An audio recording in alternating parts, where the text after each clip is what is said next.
I've come to visit a friend of a relative of mine who has passed away. He has some family items for me. One is a painting of a relative who has an inspiring story. It's the United Nations International Day of Persons with Disabilities today, so it's a good day to share a story of triumph over adversity. But first, check out the gorgeous gardens here at Nurse Hill.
That is your mother's album. Is it? Yes. This one? Yeah, that one. Far out. So, but she had took most of the painting, the photo and everything out. Right. Your mother, it's come from your mother. I know it's come from your mother. Right. So this is John here, isn't it? Yeah, there's Eleanor And that's Eleanor. Jack, yeah. Wow. So you can have that. All this is for you.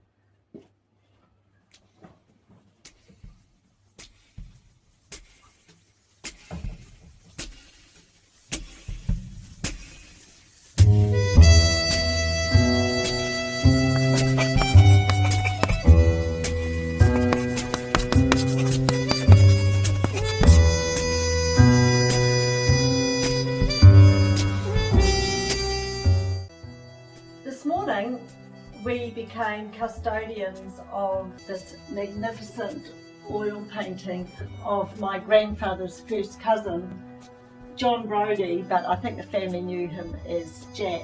John and my grandfather Logan Nix were first cousins, and they shared a mutual grandmother. Now the grandmother was Mary Ann, and she painted this little gravy boat with a New Zealand bird on. I'm not too sure what the bird is, but she hand painted this, and she also hand painted this New Zealand weka plate. It was part of a set, so I've got some of the set.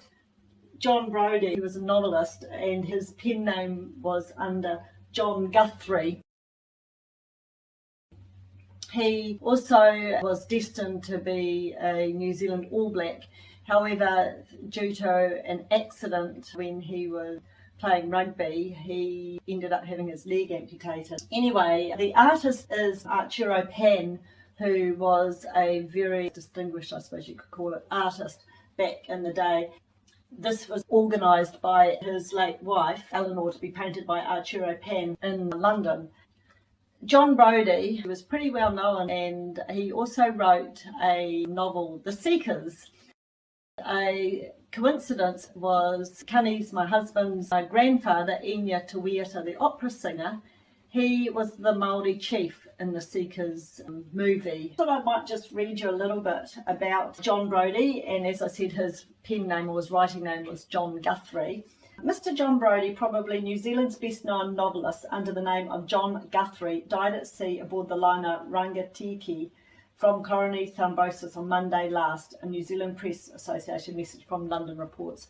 So he was returning to London with his wife, Eleanor, and unfortunately he passed away at sea, but it was only 3 days away from Southampton. John was 49 years of age, and he was a host of friends in many walks of life, but especially among journalists. He was universally liked for his gentle wit and sense of fun, just as he was admired for the uncomplaining way in which he rose above his crippling disability of having a leg amputated following a rugby accident at the age of 26, when some thought he was well on the way to winning All Black honours. And not least, of course, was he admired for his touch as a writer, of sensitivity and nice irony. There are many who will echo the words of the distinguished English critic Margarita Lasky, who described his novel Paradise Bay as an excellent book and a potential New Zealand classic if ever there was one.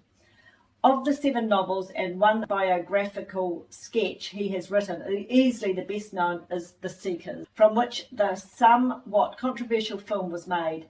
Few would dispute, however, that Paradise Bay was a far better novel, and that the portrait of his father, the man in our lives, was the best of all his writings. In his final year at Canterbury College, he was nominated as a Rhodes Scholar, but then tragedy struck when he broke his leg at football and later had to have it amputated following complications which set in. It was while lying in bed, encased in plaster at New Plymouth, that he wrote his first novel, The Little Country, about pioneer life in Taranaki. In 1935, he paid his first visit to England, returning home to become assistant editor of the Radio Record. He went back to London in 1938, and on the outbreak of war, despite his disability, joined the RAF as an intelligence officer. I mean, that's incredible, isn't it? After the war, he edited Books of Today in London and later was assistant editor of World's Press News. He wrote books as a hobby, writing them in ordinary school exercise books before having them typed. Practically, the only physical relaxation left to this former outstanding athlete was swimming, and each summer he would go to Spain, where he would swim for hours at a time. Mr. Brodie's wife, whom he married in 1952, was an American. They have no children. I've just been gifted this beautiful oil painting, also by Arturo Pan, of Eleanor, his wife. She came from the Dittenhofer family, from Samuel Dittenhofer, and apparently her family home is a beautiful old home in New York. This was her first antique that was given to her from John, and she kept her rings in this, so I have this little antique. And there was something in their album here. There's a lovely little mention of some paintings that were done of them. In this photo here, this one here, and the living room writing desk displaying the candlesticks from the family and the Victorian hand, my first antique for E. It's a beautiful love story. However, they were together for a short period before John passed away, and back in those days, if you passed away at sea, your body was buried at sea.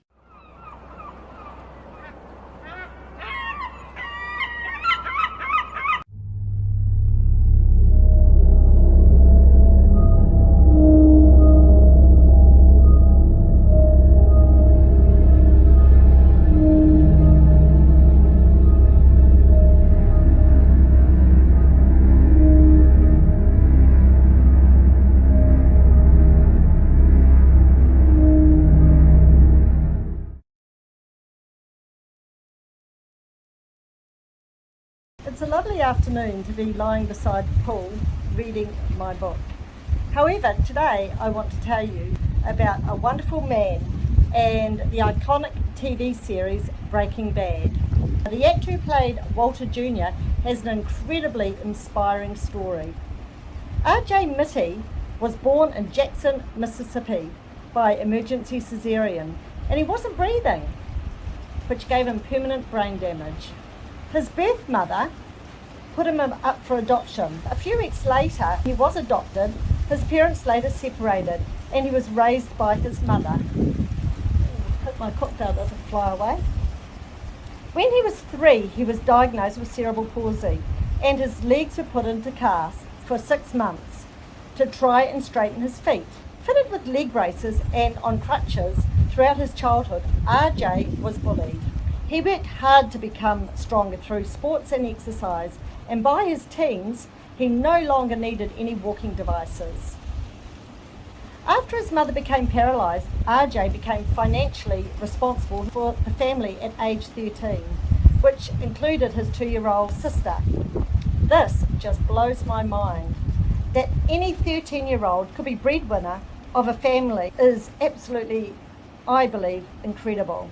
And RJ had his disability on top of this. Landing the role in Breaking Bad must have been a huge relief to him when he was 14, but he had to convince them to give him the role, as he was no longer reliant on his crutches.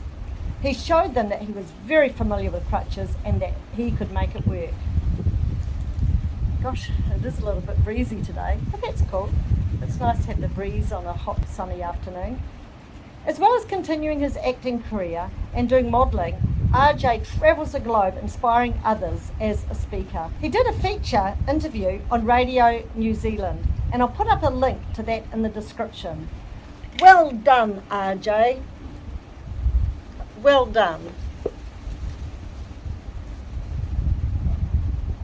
Ah, that's great. If you've liked this episode, please like and share. And we look forward to seeing you all next week. Take care, everyone, and I'll go back to reading my book beside the pool.